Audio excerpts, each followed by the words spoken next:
Hello everyone, we're back. We got the action cue. Dulcie Horwitz and Ryan Baer one more time. I'm ready. All right. So today, this is, again, we're doing a series of how to help you out with your remodel episodes, right? And today, this one's going to be fun. Today, it's why can't you just tell me how much this is going to cost?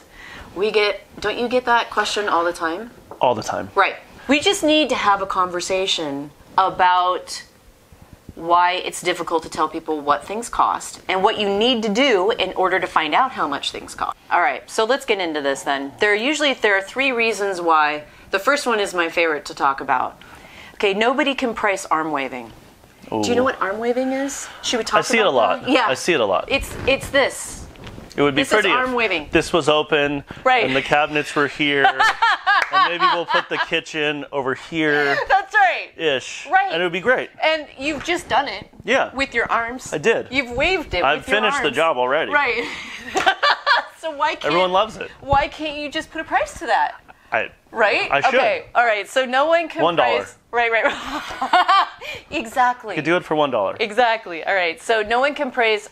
Okay. For basic reasons. First of all, in the world of bidding, you do takeoffs. Now, people don't know what that is. Right. Takeoff, is when you actually go around and you measure how long the walls are so that you can figure out how much lumber you need, how much sheetrock you need, how big the windows are. You do a takeoff of an actual plan that has dimensions and a certain sufficient level of detail so that you actually know on a simple level how much material. Right. Right? And you can actually bid all of that out accurately. Sure. You can arm wave that and we can give you a number, price per foot on framing, drywall, those general things. Right. We can figure that out for you.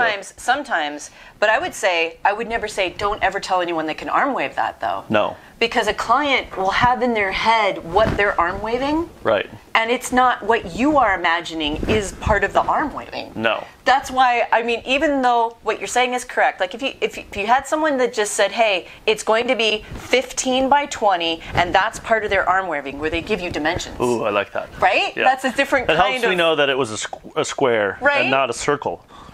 Okay. It's very confusing. Let's get into it. I did a job with you, or almost did a job with you, where the architect had done a very simple set of drawings, and everyone had signed on for this job to be like $400,000. That's exactly what I was just talking about. And that they ended job. up spending over $1 million. Over $1 million.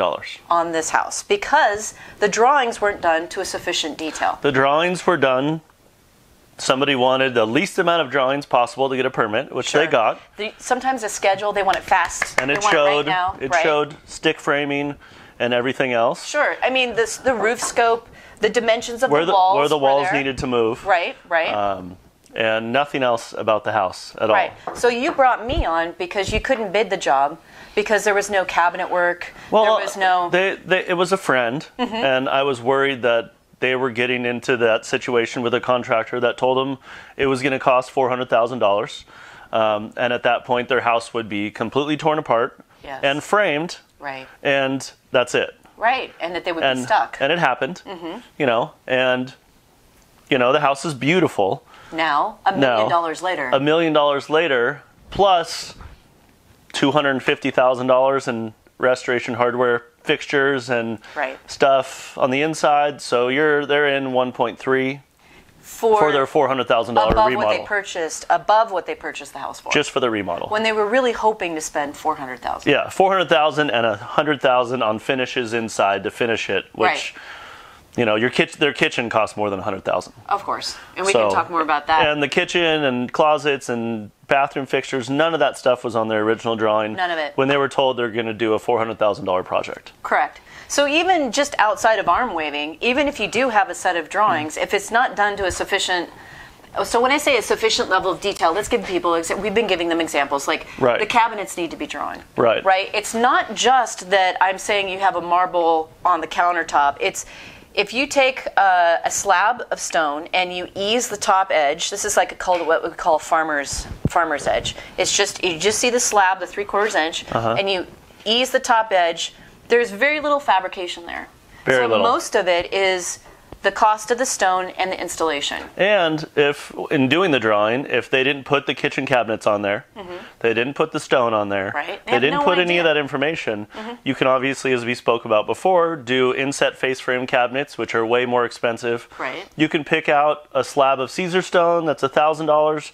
You can pick out a slab of Carrara that's $5,000. Right. You know, you can do regular cabinets, you can do customized drawers for your pots, your pans, your plates. So those can be $100 a drawer or $1,000 a drawer. Right. So why can't I price your kitchen? Because none of Because that- there's 1,000 things that you didn't pick out right. that I That- can't anticipate. We Right. can build your kitchen for $50,000 or $150,000 depending on what you pick. Correct. And I mean, just to go back to the stone thing, that Farmer's Edge is very inexpensive, but if we put a double OG, or a chiseled edge, a chiseled edge, or where you start to build the edge up and then you do some sort of thing with it, or even a double OG is that when you look at some of the really elaborate like counter edges, they've got all kinds of built up stuff. Now Right. the fabrication is almost more expensive than the cost of the stone. Yeah. Right? So it's almost always at least as much as the stone was. Right, unless you do the Farmer's Edge that I was talking about, which I've Right. offered that to many clients most Yep. of the time. So what we're saying basically is even if a client comes to me with a Pinterest picture and they say, Right. I want my kitchen to look like this, I know you and I both feel like we know how much that kitchen costs. Right. But they have no idea. And every homeowner, most homeowners in my experience, will have a picture and say, this is going to be really easy. We know exactly what we want. Right. This. Yeah. Okay, well, unless you have the contractor that got your $400,000 set of plans, you would need an architect and a designer, Right. or To help guide them through all of the decisions. and everyone is their own designer and they know exactly what they like and Right. exactly what they want. But Right. if you didn't go out and pick stone and pick tile and pick your roll farm sink that's $1,000 Sure. and all of that stuff out, then you have no idea what any of this costs. You don't. You don't. And when someone is looking at a picture and a they have- contractor isn't a designer. Well, and let me fill in a little bit of the blanks too, because what you mean when the designer comes on board is that even when a client has a picture and they say, this is exactly what I want, it is my job to walk them through all of the different facets of that picture and to test them on it and say, Right. well, your sink isn't here. Your sink is not going to be, it's not going to be like in this picture. It's going to be over here. And this presents these problems. Are you okay with that? And this sink is $1,000. Are you sure you want to spend that? Right. So when Ryan is saying a designer needs to be involved, it's not because, I mean, that's so frustrating. Some people are like, why do I need a designer? I already have the picture. And I mean, But- you could be your own designer. Sure. But realize what you need to do for the job. Like, why am I spending more money than I thought I would? Why is this more expensive? Because at every single step, when we come back to you in the middle of the process and ask, okay, now what stone do you want? What sink do you want? Right. You can get appliances for a kitchen for $10,000 or $100,000. Right. And So, what you're saying is it's more expensive to do that in construction than it is to hire an architect or a designer and have it done all before the job even if starts. you don't pick 100% of it out before and Right. spend all of that time on the front, Right. there's no way for anyone to tell you how much it's going to cost. Mm-hmm. I can't tell you in the field what your decisions that you're making are going to cost you. Right. But at the very end, you want me to be your dad And you can't tell them how long it'll take why did to I finish spend it. more money? Right. And you can't tell them how long it's going to take you to do it either. I don't know what material you're picking out. I don't know what the lead time is. I can help you pick it out. Sure. But if you don't do all of that before we touch your house, Right. nobody knows what it's going to cost. Exactly. Go back to the drawings for a second. Even if you just did a drawing like this, you could do basic takeoff, but the house could also look like this too. This is And how much is my remodel going to cost Right. I mean, so with the this square? Exactly. The finger so waving. Every time you add a little alcove, every time, like in your mind, so when clients are arm waving, they might say something that would imply the first drawing where it was very simple, right? Right. But in their mind, they might be thinking, well, but we'll just add a little dormer on there, or we'll just wrap around some windows, or maybe we'll put some of that stone on it. And it's still the same dimension. It's still the same amount of square footage. Right. But now you've tripled the cost. Right? And so if that isn't in a drawing, then through the arm waving, like, okay, so this is what I try to tell people.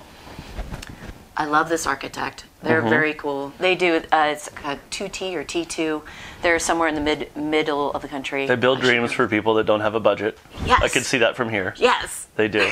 It's so cool.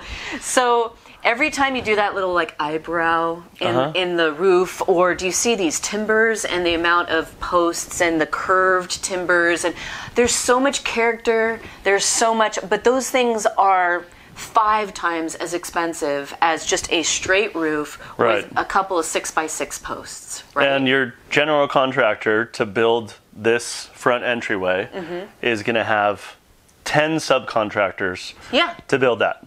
10 different companies is going to be involved. And there have to be specialists and fine artists. To build that. And it goes all the way back to your sheet metal and the weepscreed and the waterproofing around the doors and the lath and the inspections and all of that stuff to even get you to put the pretty stuff on. And there's, you know, you have the mason, you have carpenters, you have finish carpenters, the painter, like the roofer, like all of that stuff to finish this. I mean, that's probably $100,000 for that porch.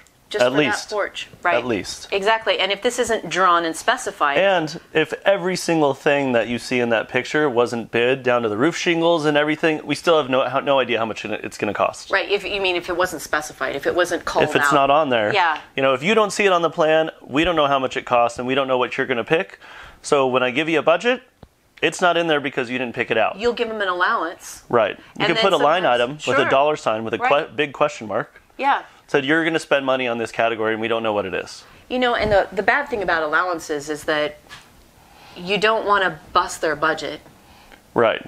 But you have to let them know what hole they might be stepping in. Yeah. So you can protect yourself from... Like if you give them $20,000 or $30,000 allowance for cabinetry in a kitchen, that's not very much. No. But it'll look like an enormous amount to them. Right. So it's oftentimes where the builder and the client get off track with each other, which if I were involved, I would be able to show them, here's the cabinets that you want, and you would put a price to the cabinets they actually want, so that then they could qualify, oh, that's $80,000 of cabinets.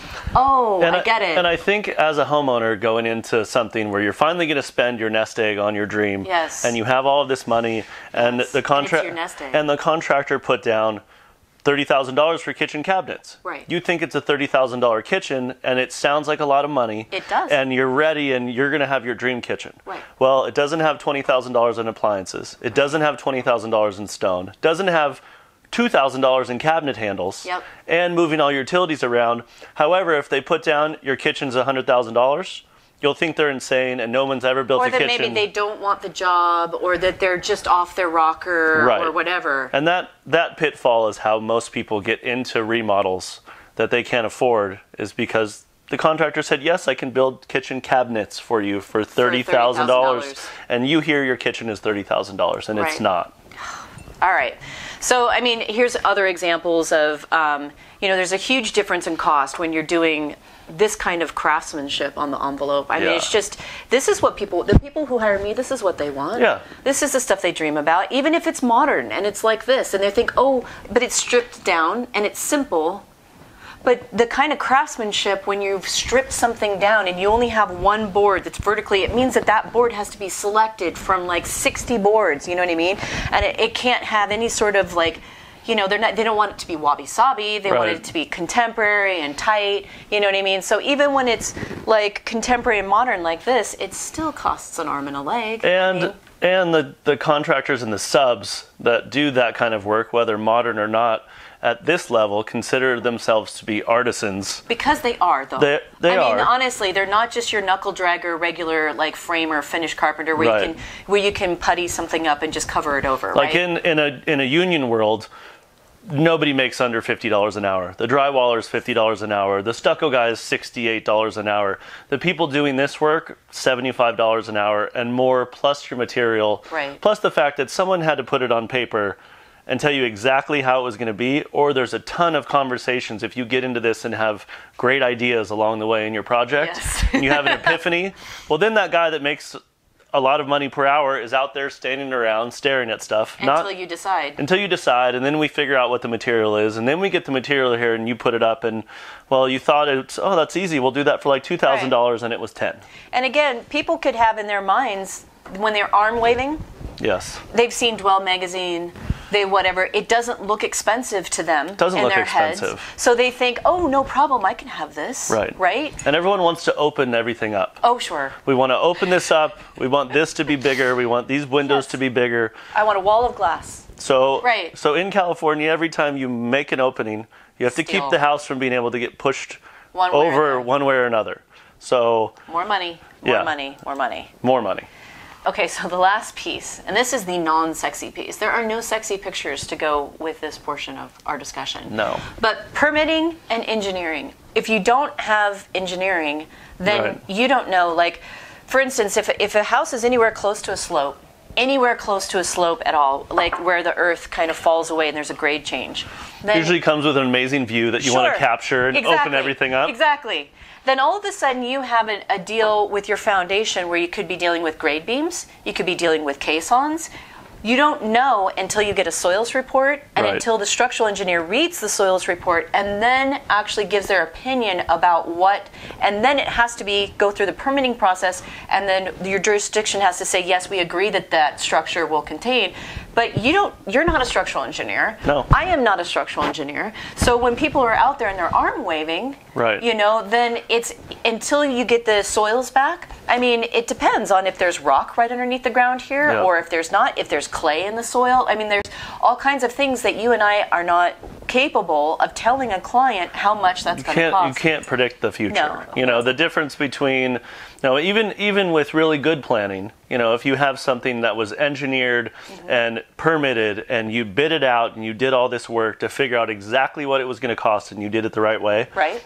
Well, then they went in and they dug exactly what the engineer said. And they find. And, you realize that the soil's not good enough. You need to get down to bedrock. Something has to change. The engineer has to redraw that, recalc it out, and that detail change. The money changes.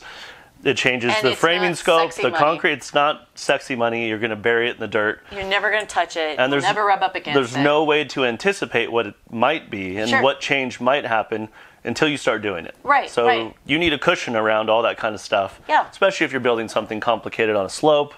And even if you're not, like, let's say, I get this a lot. People are like, oh, I just want to add a media room onto the back of the house. Right. But they start arm waving, right? And they have ideas about how to make it a media room, but also then maybe a Arizona room that could also have windows and porches and things. So now we've got open, disappearing corners in a media room, right, where you don't want any windows.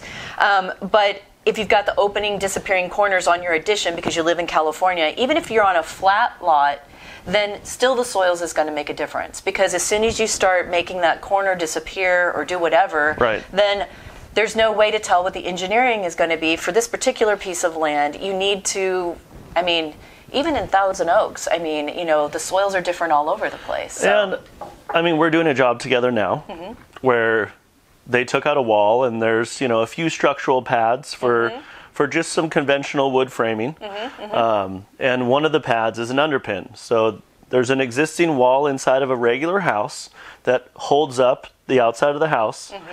Well, the engineer wants a pad underneath that, right? A typical footing in a house that's 20 years old around here is 18 inches deep, maybe 20 inches deep. We're 56 inches deep to the bottom of the footing. And now we have to put a pad in. So we've dug a 6-foot wine cellar in somebody's house to put this thing underneath just the structure. And it's 4 times as much work as it should have been, and there's no way to know that until we cut a hole in your house and dig a hole. But it should have never been that deep. Like there is no footing for a regular house in Camarillo that says, well, these need to be 5 feet deep. Nowhere. But it still happens. It is. And it happens. They dug the hole too big and they dumped a bunch of concrete in it, and it is what it is. And so this is just yet another reason, and I don't even want to talk about permitting, but I guess I will. Permitting is the absolute bane of my existence, probably the least enjoyable part. Like when people say, oh, you're an architect, that's so cool. I would say there's like 20% of what I do that's very cool and very fun and then the actual place where I pay the price is through permitting. Because the government can ask you to do whatever they want to ask you to do. If you're building a new house, they may ask you to put sidewalks, up against the road, or improve the road drainage, or so as your job goes through the governmental agencies, they can add or detract or whatever they feel they need to onto your project. Right. And this is just yet another reason why you can't, when you're out there arm waving, why you can't tell people how much things are going to cost. And then when you get, whatever inspector you're going to have on the project, right. a lot of times they're going to have a specific background before they maybe retired into the city department. Into the city department where you're going to have good benefits and all of that stuff. And right. typically, this guy was an electrician for 20 years. This guy was a plumber, all of that stuff. So right. then when they come out, there's the difference between, the inspector telling you that they want things a specific way. Mm-hmm. And you could argue that, mm-hmm. which will slow down your job. Right. And make that guy mad. And make him mad. And he'll make your job miserable for the rest of the time. Yes. So if you don't make very good friends with the inspector, right. and okay, well, this guy was a plumber and he wants you to do some stuff that you think is unnecessary, it might be easier to smile and nod and do what he says and say, yes, sir, thank you. Than make an enemy with him. Right. But then that's added extra cost. And a lot of a lot of inspectors, in my experience, are also structural engineers. Right. They have their own opinions on how things should have been done and done better, regardless and underpinned or how deep it should be. Regardless of what's on your plan. Right. And even if it went through plan check and got a permit. Right. So. And with the wrong inspector, the code is so exhausting that they could make you do 1,000 steps and never, ever, ever finish anything and always find something wrong if they want to. And this gets into another topic, actually. People ask me all the time, like, well, how long will it take for you to build this, And it depends on who your inspector is. Right. It depends on if they're going through a divorce. Right. I'm not kidding. I'm not kidding. I mean, it's a human thing. So and it also depends on how busy the city is. Right. I mean, there are times when they're understaffed. Right now, they're kind of understaffed because we went through a little bit of a lull, right? And so they got rid. I mean, when we went through the recession, they got rid of a lot of their extra staff, and they're trying to keep a tight group of people there. So I think they're starting to hire more. So what ends up happening is that, before when they were letting go of people were trying to make themselves more useful. Right. So they were finding problems where maybe they weren't even problems because they wanted to. So stay busy in the field. Yes. So there's all kinds of ways in which it's very difficult to tell somebody how long it's going to take to build because there's that whole element, regardless of how much it costs. The other scheduling thing that I run into all the time with homeowners shouldn't be hard to explain, but it's a surprise on every single job, is let's say we lined everybody up. You have various trades from, electricians and plumbers that have to get stuff in the walls before you can get to finish work,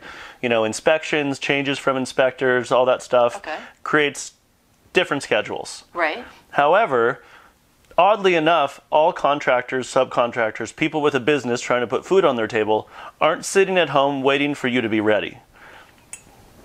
They're not ready just because you're ready. Right. So everyone with a job might try to book billable work where they get paid 6, 7, 8 weeks in advance and line things up based on a schedule. Right. So you had an epiphany, you changed something, it took 2 weeks longer to finish some of the framing so your cabinet guy could get in there. Of course he's been sitting on the couch waiting for you to call him. He doesn't need a paycheck.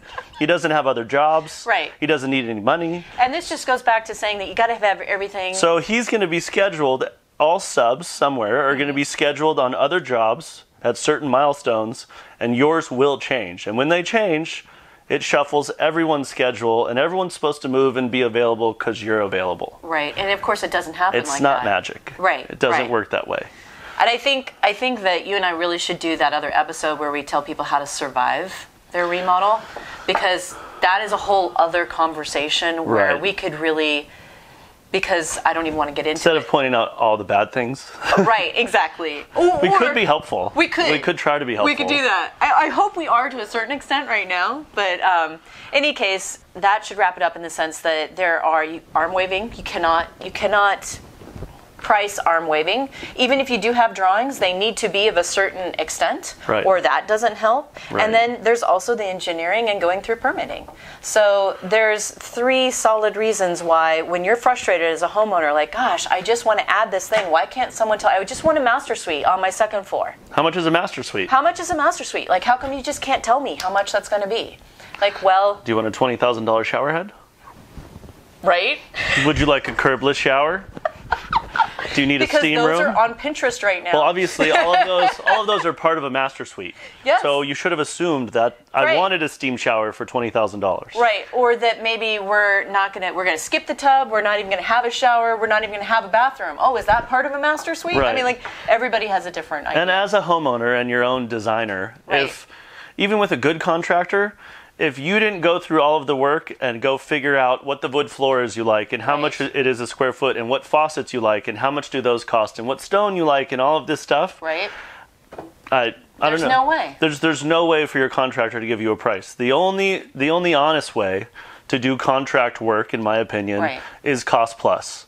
Like I can take, typically, 15% overhead and profit on whatever you're going to spend your money on is a trackable, a fair way to price things out. Like, okay, you picked all of this stuff out. It costs this. I'm adding the plus part is you adding the 15%. Right. And everything's transparent. If your contractor comes in and says, I want a master suite, and he says, we can do that for $400,000.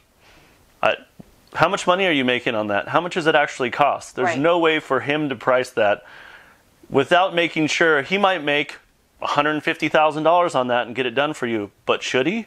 Right. I mean, that's a lot of profit, and you'll never know unless you're supplied with all the subs invoices, everyone's work, all the material, you have all the paperwork, and then there's the honest, visible markup that you can track through accounting and stuff. But most of the time, to see what your contractor's making. But most of the reason why people don't do that is because they feel like it's an open checkbook, and they have an idea in their minds about how much they have. If it's people's nest egg, let's say they only have $400,000. I'm going to get my dream for $400,000. Well, yes. We talked about that earlier. But anyway, so the reason why sometimes people try not to do that is because they have a budget. And they're worried that if they just do the cost plus or T&M type of materials, that they don't know when it'll end. Right? And how much it'll just go on and on and on. So if you're going to do the lump sum, then you have to make sure that you have a detailed set of plans that you are not going to change your mind from. And then you can do a lump sum. Even then it's tricky. Yeah. All right. Anyway. Next time we'll be helpful. We will be more helpful next time. Helpful. All right. Good job.